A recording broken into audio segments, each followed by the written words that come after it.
It's getting real in the future. What's going on, guys? Your boy X here. And the one and only Christopher. And we're the go-to guys, and today we're bringing you the Vampire Diaries Season 7, Episode 2, Never Let Me Go. Man, that was... I don't know, I really don't know what's happening in this future. I really don't.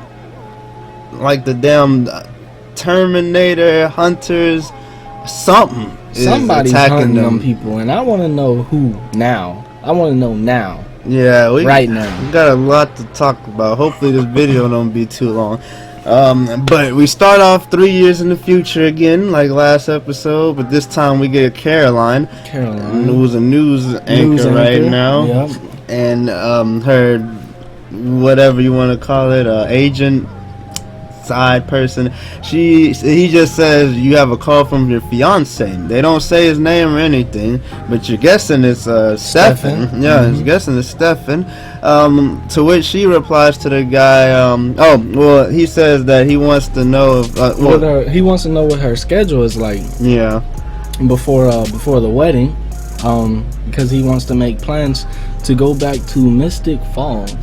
To which she replies, he knows we can't go back there. Yep. And then it goes back to the present, which we get some Blair Witch Project found footage stuff. Yeah. Some teenagers going to teenagers crypt doing that stupid shit. Teenagers always doing stupid shit. They know they're gonna and recording it, and probably wanted to post that shit on Twitter, Instagram, Facebook, but they won't now because they're dead. Yeah, the heretics dead. Killed them. Definitely. And Matt hops in the scene, tries to save him, but he gets knocked out. Yeah. Which becomes important later on. Another important thing that happens is we get a little insight on that stone Alark has, which is called the Phoenix Stone. Mm-hmm. And from what he says, it's a stone that can reanimate the dead. Bring them back to life. And we get a couple scenes with it. One being Bonnie, who looks to see if the stone has any magic properties. And at first, she says no, but she thinks a witch hid the power within, because apparently some witches hide the power within an object, pretty much. So she looks again, and the second time she looks, she sees that it's some kind of dark magic. Sees a lot of torture flashes. Just some dark and bad shit, like those Pinhead movies. Yeah, dark and bad. So she tells Alark they need to destroy it. And he tells her that he will, but you already know the guy isn't. He tells her he's gonna destroy it. He isn't. We get what happened with Caroline, and at first you got Enzo being nice a little bit, tying her up like, hey, I'm your best bet here because everybody else would probably do worse than what I'm doing. And she tries to trick him into loosening those ropes. But the fuck out that nigga. Took his kindness for weakness, and she tried to escape, but the heretics were there, knocked her ass smooth out again. I mean, he's blinded by ass and titties. Maybe just, I don't know, maybe just hers, or who knows, because he got knocked out real bad. So they really just put her back up there, but this time instead of tying her up to a chair, they're hanging her from the ceiling. Dang. With some chains. I know that hurt. We get a Tyler and Jeremy reference. That too. I was surprised because I was wondering what happened to them. Yeah, I don't know about you, but I actually liked Tyler and Jeremy. I like both of their characters, to be honest. Sucks that they left. Apparently they're hanging out together, so which is odd. I find that odd that they would be hanging out. I mean, that is his friend. Yeah, but he's a hunter, and Jeremy's. Tyler's nobody else to go to. Reborn werewolf. Yeah. So Tyler doesn't have any family. That's the only place he could have went. Yeah. Then we get Damon going to the house because Stefan told Damon that they had Caroline. And so he goes to the house to try to talk to his mom, get Caroline back. And he tries to step into the house, but the dude can't get in. Apparently, the house has a new owner. Yeah. Someone else has signed the lease, so they can't get in without an invitation, and that's not happening anytime soon. Turns out that new owner is your boy Matt. Yeah, Matt. From the beginning of the episode when he tried to help the stupid teenagers, and that didn't work. Apparently they bled that boy smooth dry. Yeah, bled him dry of the vervain so they can compel him into signing the lease for the home. And So- then they So he's the new compelled him owner. to forget too. So Yeah, he's basically the new owner. So Damon's devising a plan of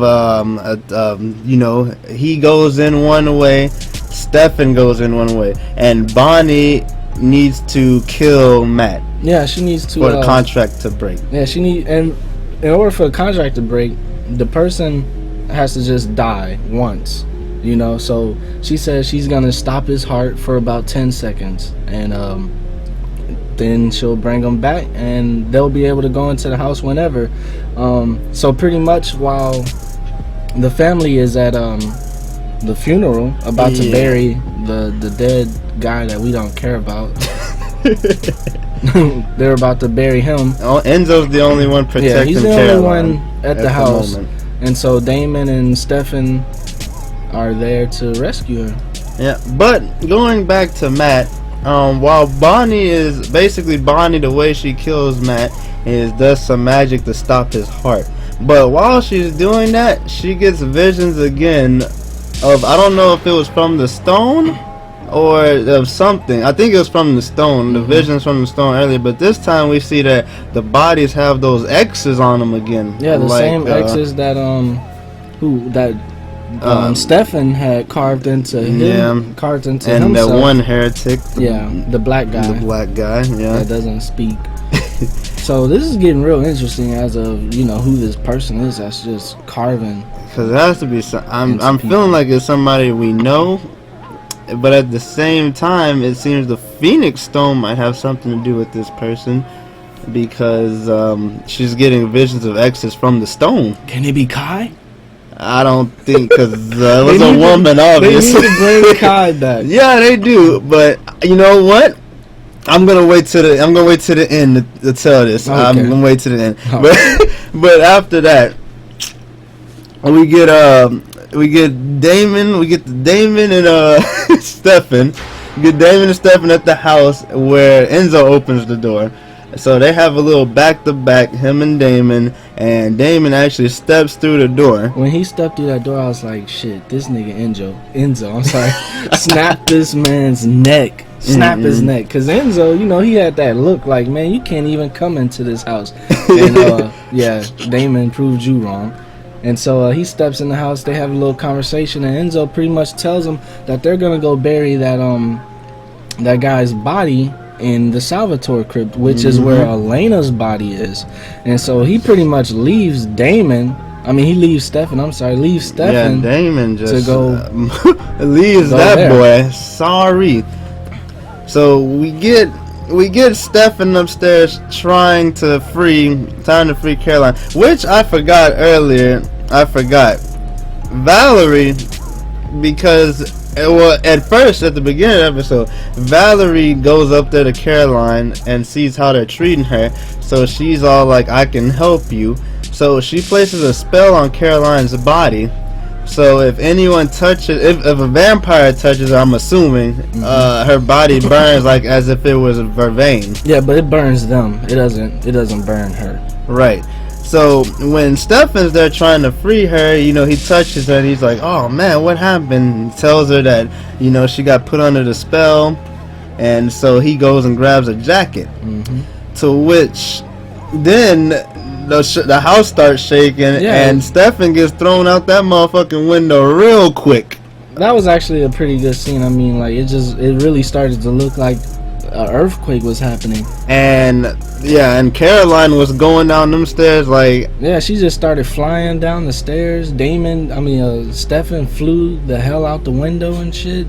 And that's when you find out that because they had a maid earlier in the episode. That's when I'm guessing the maid is the new owner of the house now. Yeah, So, and then when she gets down the stairs, Enzo's like, "You can invite her now." So I always that's curious because I always wondered how that worked when vampires enter a house in this series, because I don't think that ever happened. No, Where a vampire was in the house without being invited in. Because I was like, is it gonna be like what was that movie? Let the Right One In, or Let Me In, or that vampire movie? Because when a vampire goes in the house on that movie, they start bleeding like they're about to die. But from this, they just get thrown out the house. That was curious to me. But so going back to Damon rushes to that crypt where he finds it open and empty. No Elena body. Yeah, they pretty much took Elena's body and they're keeping it. Don't know what they did with it, although when they got there, when they siphoned the door, she did say that they were going to throw the Mystic Falls River. Yeah, something so like she can she can stay there forever until she wakes up.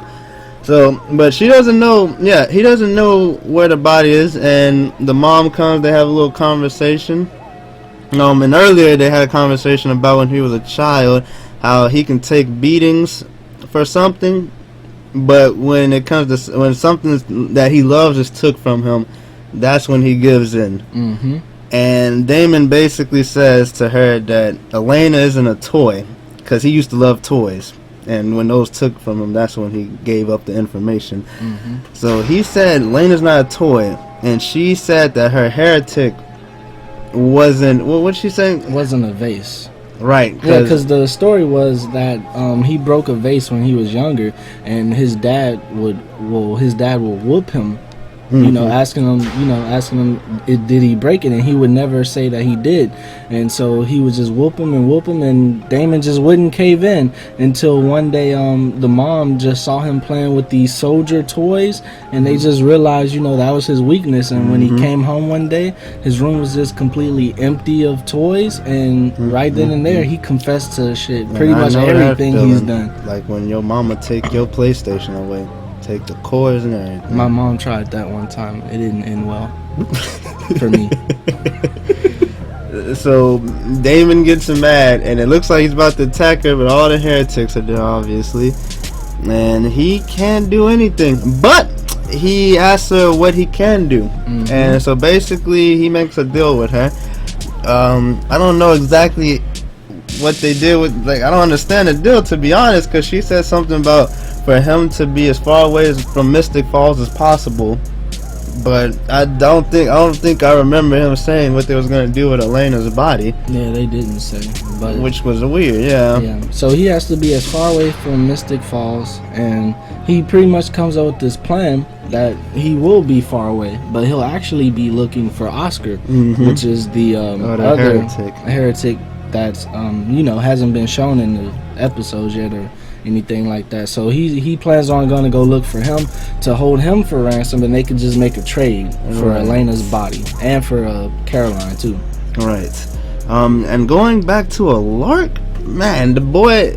So a little bit back when Bonnie saw that evil stuff, she told him to destroy that Phoenix Stone, which a lot you see him thinking about. Yeah, he thought about it. But he saw that picture of his wife and just couldn't do it.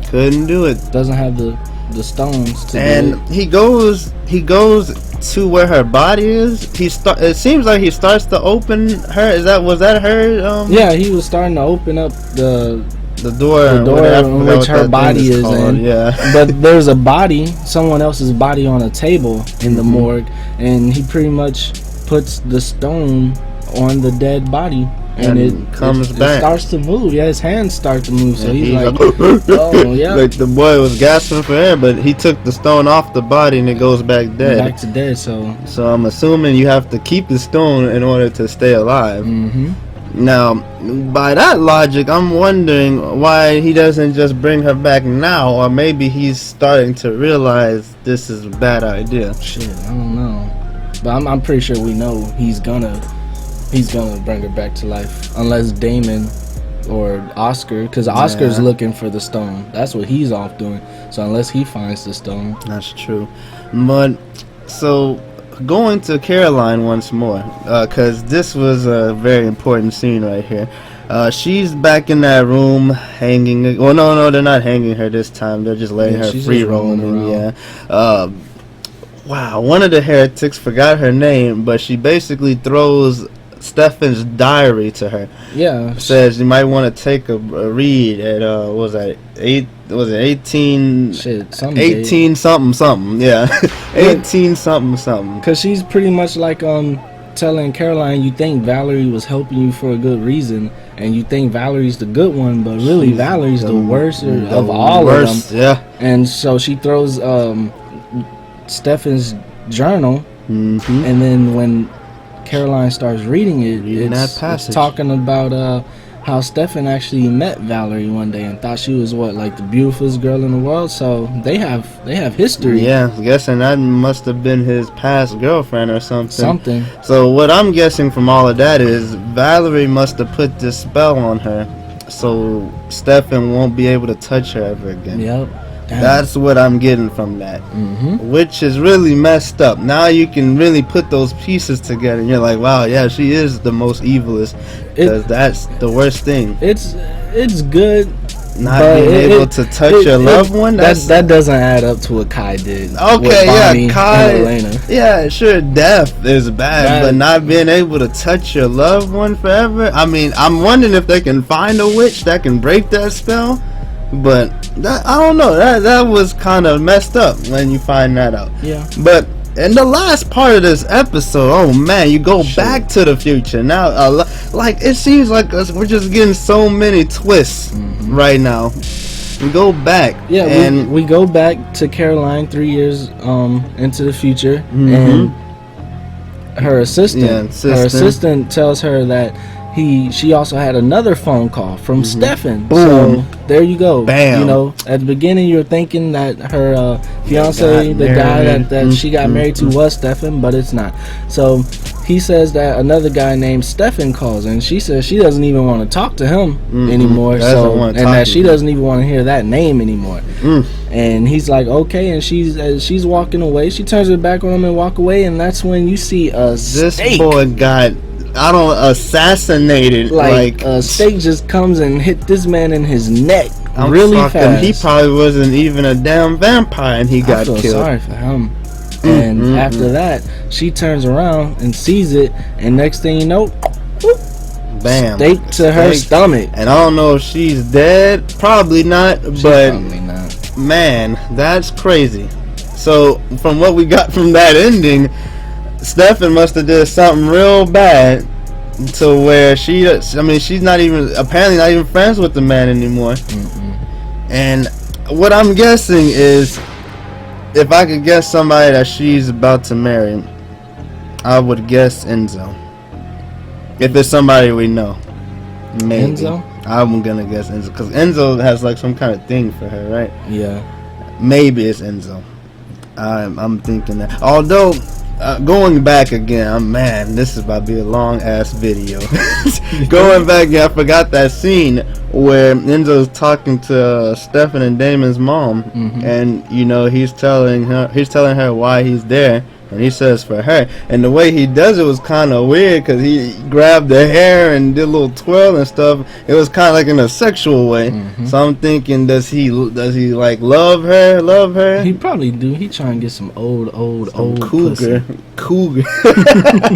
Yeah, so that some was historic pussy. That was, yeah, I was like, okay, but these were my predictions that I was holding off on.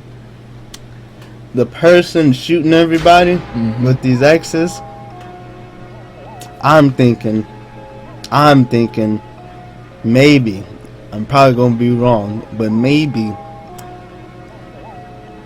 it's a Lark's wife. Now the reason I say that is because we got this stone. Bonnie grabbed the stone, right? Bonnie grabbed the stone. She had visions of people with X's and stuff. I don't know how they got the X's, but yeah, X's and stuff. We know the stone can bring people back from the dead, but we're assuming only one person because you have to hold the stone. this person in the future is also making those X's. If we are to assume Alark is about to bring her back to life, maybe the stone possesses whoever it brings back to life and causes them to just start killing people. That's my prediction. I mean, I don't know. I feel like from the first episode, I mean, when they had a shadow of her, she just seemed, even the shadow of her just seemed fucking cool. And Alark's wife just isn't cool. yeah, she's not. Like, I would hope it would be somebody else, but that was my prediction. And then at the same time, I mean, if the person, I feel like if the person is possessed by the stone, I mean, and then his wife being a witch, then she would have like witch power instead of using crossbows or whatever she's using. That's true. To attack them. That's true. That's just my opinion. But the stone does have something to do with this. Yeah, I feel like it has something to do with this. But yeah, that was my prediction. So what did you think overall of this episode? Overall, I give the episode 2 thumbs up. 2 thumbs up. 2 thumbs up. Yeah.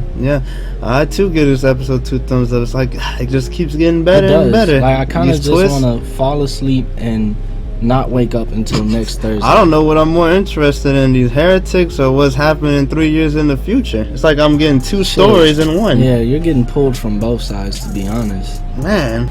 But yeah, this has been our review of Vampire Diaries episode 2, Never Let Me Go. And for more reviews on Vampire Diaries and other TV shows, be sure to hit the like and subscribe button. And together we're going to find out who this crazy bitch is killing these people in the future. We're out. Peace. Deuces.